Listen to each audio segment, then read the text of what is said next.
finally getting back to doing a Kirby video. Man, the last time I did one was...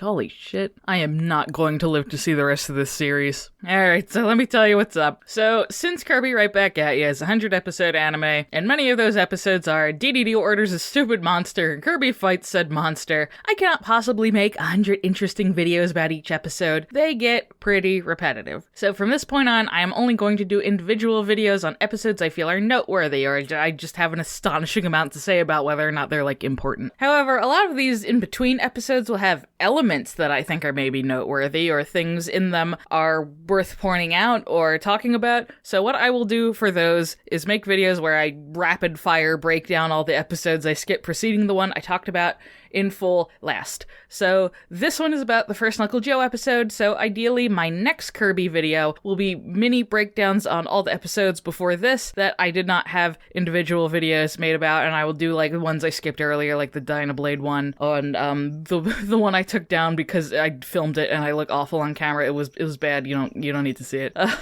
So with that, let us now mercilessly riff the fucking Knuckle Joe episode. I actually really like this episode, but it won't seem like it. Deep in the digital highway of Nightmare Enterprise's delivery system, an obscured figure breaks into their server. The enemy salesman demands to know why this is. The figure says he is searching for a star warrior in Dreamland he wants to destroy. After hearing this, the salesman is more than happy to help. After transporting him through the system, the figure finds himself in space. Yeah, that really narrows it down. I'm sure he can walk the rest of the way. Thanks. So, Kirby's out here living his best life, but something is amiss. He looks up to the sky and sees... nothing. DDD's delivery machine activates itself, and here comes the titular sun. The machine caused a bigger ruckus than usual, and DDD sends some Waddle Dees to deal with it, but since they are the Goombas of the series, they are dealt with by the higher tier minor enemy pretty fast. So Knuckle Joe, still all glowy, zips away, and DDD demands they go get him. DDD can throw wave after wave of Waddle Dees at any problem you have, but Waddle Dees weren't enough. Joe has a hankering to beat up some unrelated children. Then Meta Knight decides to move for once and do something. Once again, Sword and Blade go down like punks in one hit. Meta Knight has to do fucking everything around here. In fact, he might be better off just not having the sentient punching bags around. Then DDD has to, ruin everything by driving a vehicle indoors. So, they shoot off a tank indoors, and I'll give you a whopping one guess as to how that goes. He doesn't even hit Knuckle Joe. After throwing Wingus and Dingus out the hole they shot in the wall, Knuckle Joe unglowies himself, and he's purple. Okay. The rest of his color scheme is accurate to his enemy sprite in Kirby Superstar, the game he debuted in, but no matter what color his hair and body are, his skin is always tannish. So why the purple? I don't know. Probably to mildly piss me off personally. Not only that, but he talks in a New Yorker tough guy way. Don't let that fool you. My name's Knuckle Joe. I'm walking here. It's such an oddly comical voice for a pretty sincere episode. Also, he does that annoying anime nose-rubbing thing that every boy in any anime ever does. I do not know what this quirk is. Someone please explain it to me in the comments. I don't read comments anymore. After introducing himself as Knuckle Joe, an enemy from the games, how novel, Meta Knight is very interested in this. Joe says he's looking for a star warrior, and of course DDD and this Cargoon think he's talking about Kirby. You had a 50-50 shot there, guys, and you blew it. Granted, it doesn't seem like neither Wingus nor Dingus is even aware of Meta Knight's war veteran history because they are idiots and don't pay attention and don't run background checks on their employees. Oh god, it's Decory. He's not even here for a reason. He's just here to shout and be terrible. Thankfully, he's dealt with pretty quickly, but then he is tasked with warning everyone about Knuckle Joe. Then he's electrocuted. Yay! Knuckle Joe charges in and goes to Kirby's house and proceeds to destroy a perfectly good watermelon. He then runs around town threatening people and demanding to know where Kirby is. They don't know. Why would they? He's not their fucking kid. He goes into the town's bar, and when the bartender, whose name I forget, asks him what he'll have, Joe says Kirby. Kirby. Sorry, pal, we don't stock it. How about a Shirley Temple? A Shirley Temple. A drink named after child star and former U.S. ambassador to Ghana and Czechoslovakia, as well as U.S. Chief of Protocol Shirley Temple, who is a person, a human being, who lived on the planet Earth in the United States of America, that somehow these tan blob people on another planet in another country At this time of year, at this time of day, in this part of the country, know about and named a non-alcoholic drink after. Sammo, that was his name. Joe then accuses all of Cappytown of conspiring against him. When Chief Bookham asks why Knuckle Joe wants to see Kirby, Knuckle Joe tells him that Kirby murdered his father. He destroyed my father! He's evil! And he's seeking revenge. Chief Bookham proceeds to laugh at him. Okay, maybe not an appropriate action to take when a child tells you that they are looking for the person who murdered their parent. Obviously, Kirby didn't do it. He's a baby. He's younger than Joe. He's not the type to just go out killing. Well, but maybe, I don't know, explain that Joe is possibly mistaken instead of laughing at him. Just a thought. Joe punches him through a wall, and rightfully so, in my opinion. Night falls, and everyone is cowering in fear of Knuckle Joe, who is still running around this town that has to only be about 30 feet across. I don't know what he thinks he's accomplishing. Tiff, with her gaping lip, along with Tuff and Chef Kawasaki, are sneaking out, and Escargoon, who pops out of nowhere, sees them and somehow immediately realizes what they are doing, which is bringing leftover food to Kirby's secret hidey spot. They try to explain to Kirby what's going on, and Tuff says Kirby wouldn't even win, even though, with everything we've seen, he clearly would. See, this is why we should have put Kracko later in the series. Kracko can't be sent backo. Like, Kirby murdered a spiky death cloud. Like, I think he can beat up a 13-year-old. Tweedledee and Tweedledum, of course, find their hiding spot and lead Knuckle Joe right to Kirby, but is, of course, shocked to see that Kirby is an adorable 3-year-old. You mean that's Kirby? Let me think, am I Kirby? Yes, I am Kirby! After doing the annoying nose thing, Knuckle Joe tries to see if Kirby knows who he is. Kirby is a baby some more, and Knuckle Joe is obviously a little put off, little hesitant. Club Penguin and Thunder Snail encourage him to get on with the killing, and Joe's ready to fight. Kirby runs, and then Knuckle Joe actually does some of the fighting energy moves from the game. Yay! I'm happy. Tiff is about to call for the Warp Star, but Escargoon stops her by tying her up, which would in no way impede her from calling the Warp Star, but she doesn't. You're killing me, Fumo. Kawasaki points out how tying up children like that is probably illegal in this country and several others, but they just tie them up too. Just tie up all your problems. No need for therapy. There's no narrative reason Kawasaki needs to still be here, but I'm glad he is. I love him. So Knuckle Joe initiates an overplayed Indiana Jones reference, and then the boulder just explodes. Sometimes I feel this show makes too much sense. Then this 13-year-old proceeds to beat up this 3-year-old and wrongfully calls the spin kick roundhouse, and then Kirby just dies. Knuckle Joe moves in to take the finishing blow, and then Meta Knight dramatically comes in at the last second to stop him. He's not going to come in before the child gets beaten up. He's going to come in at the most intense second and explain your tragic backstory to you. Meta Knight tells Joe that he's not looking for Kirby. Kirby's a toddler who only murders when necessary. Joe is actually looking for Meta Knight. The one you seek is me. And who are you? I am the Star Warrior who defeated your father.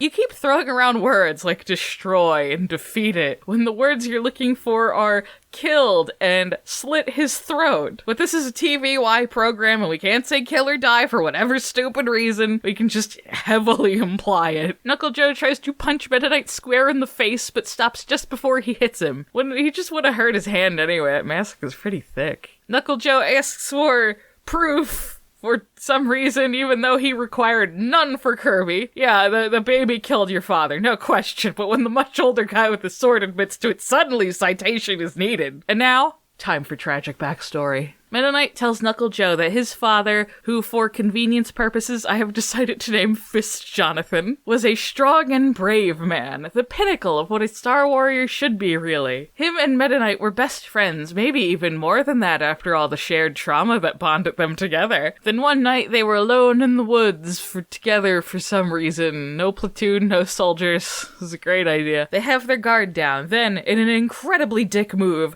Nightmare sends an ambush. One of the monsters monsters carries Fist Jonathan away. I was sure he was dead. Wait, I'm getting a note from Fox Kids that says I'm not allowed to say dead. I was sure he was gone. Really takes the punch out of it. Personally, I would have discouraged someone with a family to look after from joining a war that you were basically guaranteed to die in. Seriously, they put it on the sign-up sheets. You have a 97.8% chance of dying in this war. Pick a god and pray. Anyway, the monster takes Jonathan to Nightmare, and Nightmare's like, hey, you want me to heal you, but it has incredibly negative repercussions? No, I'd rather just die with dignity. No, you wouldn't. Here goes. Fun fact, Nightmare is played by Andrew Rannells, who originated the role of Elder Price in Book of Mormon, which is funny to me for reasons I can't figure. Like, he's an actor. Like, of course he does a variety of stuff, but I don't know. Guy who was Elder Price in Book of Mormon played Nightmare from Kirby. It's just funny to me. He was also King George III in Hamilton, for you freaks who are into that sort of thing. So Fist Jonathan is now a brainwashed monster and attacks the Star Warriors. Meta Knight, has to graphically describe to this 13-year-old boy how he, slipped up behind his dad and just cut his throat with this sword. But John reverts back to normal during his terminal lucidity and gives Meta Knight the locket that he always kept with him. Give this to my son. You got it. Wait, I didn't tell you where he lives. Hey, I think your son might also like those boots. Meta Knight then gives Knuckle Joe the locket that his father gave to him. I hid this uncomfortable hunk of metal up my ass 2 years.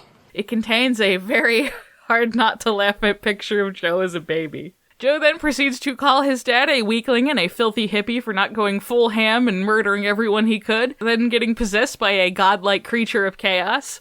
Oh good, now we have a character who says he prefers war veterans that didn't get captured. Great. Meta Knight says he's glad Joe's dad is gone then, so he didn't have to see what a shitty person Joe turned out to be. Saying Joe has basically abandoned all reason and only lives on blind hatred. You know, like a TERF or an incel or your average Twitter user. Now I have a question, to drag this episode out even longer. Who told Knuckle Joe that his father was unfairly murdered by some unnamed Star Warrior? Meta Knight and Joe's dad were best friends. I'm assuming that the other soldiers knew that? And someone must have delivered the bad news to Joe's other parent, probably explained exactly what happened. So, where did Joe get this idea that his dad was murdered in cold blood by a traitorous Star Warrior? I mean, I guess he could have gotten some bad information, or his other parent was vague or lied about what happened because they didn't want Joe to think of his father as a monster that had to be put down, and that backfired. However, we aren't told that, and I'm left to wonder what even happened to get him to this point. But I guess that's not really the point of the episode. It's just a weird question I'm left with. I guess it doesn't actually matter. Anyway, they say what Joe's done has made him a monster, cutting to this very funny picture of Kirby. He insists that he's not a monster, which is exactly what a monster would say. Now, I want to take a second to look at the background here. Kirby's back here, I assume unconscious. And look at how DDD is looking at him. This is what he wanted all along, but now that he's gotten it, he's filled with regret. But he has a memory of about 0.8 seconds, so he'll be trying to kill him next episode anyhow. Basically, Meta Knight has to step in and be the dad and set this rambunctious teenager on the right path. And clearly the best way to do that is to take your son and your friend's son and make them fight. Children fighting! I can sell this! Meta Knight goes on about how Kirby is a born Star Warrior and can prove if Knuckle Joe has internal monsterdom, which either further gives evidence to my clone theory, since Meta Knight would only know that for sure if he knew exactly what kind of potential Kirby has, or this show didn't think through the implications of predestined greatness and how damaging that is to apply to children. My logic tells me to pick the latter, but my intense need to feel validated and my desire to believe this world has more than one dimension picks the former. So Knuckle Joe starts with the Vulcan jabs, and Kirby's getting pummeled. Tiff tells Kirby to eat the blows, which Kirby should just really be thinking of himself at this point. We're so many episodes in, he's done this so many times. So transformation time. He transforms into Fighter Kirby, my favorite Kirby ability, outside of UFO and Cupid Kirby, of course, but those are more novelty abilities. This makes Kirby automatically an amazing fighter and matches every single one of Joe's attacks. Now, perfectly symmetrical violence won't solve anything. Joe at this point does not care and just wants to murder the fuck out of Kirby. I'm sorry, destroy Kirby. Even though he knows that Kirby did nothing, so I guess Joe's just batshit crazy now and out for toddler blood. Then Joe begins to transform, using lighting effects I also had on my old version of iMovies. And he becomes like a floating needle ball thing.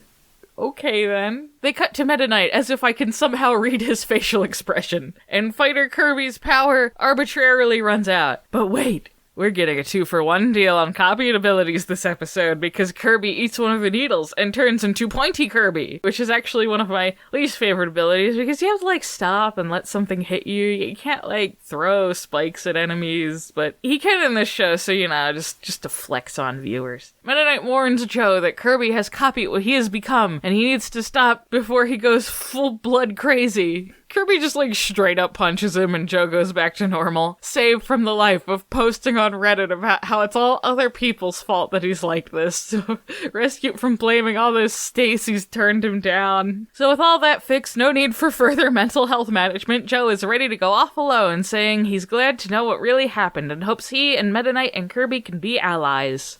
Star ally. Knuckle Joe leaves through the enemy delivery system, and there's some already tired joke about service fees. And we see that Kirby also likes to stand on things to make himself tall, just like Meta Knight, as if they're the same person. And so Meta Knight ruminates for a few sleepless nights on how he had to murder the man he respected and loved so much, and how being confronted with that man's child just made what he did way too real. And by the time that feeling wears off, we'll be at episode 60, where he has to do this all over again, except this time with a woman. Now, I really like this episode. I know it doesn't always seem like I like these episodes because I take so many pot shots, but I do, I swear. I'm just riffing. This is a very silly show. It makes it easy. But honestly, the backstory stuff about Meta Knight and how Kirby essentially has to finish a war that happened long before he was even born is the most interesting stuff in the series. And I don't know if Steven Universe took inspiration from that concept, but boy does that line up a little too well. I do wish more of the series was about that, or at least explored it more. As much as I like the stupid shit in the show, it does get a little repetitive, and I wish we